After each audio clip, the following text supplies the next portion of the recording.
Welcome to Shop Talk. We're looking at a vintage Pioneer P42 chainsaw, Canadian muscle saw, very popular.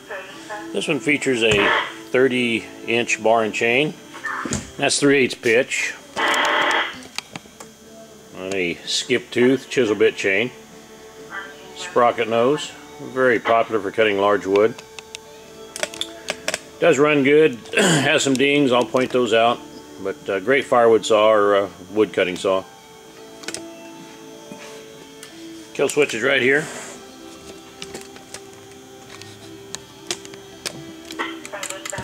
Choke's on the opposite side. It does have a hand protector right here, helps protect in case of a chain throwing incident.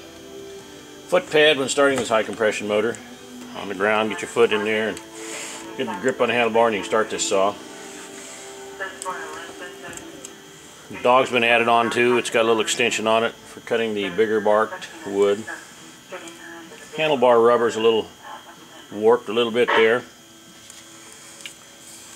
No chain brake. There's just a cover, no chain brake at all. To adjust the bar tension, loosen the two bar nuts up. Tensioner's right on the side here.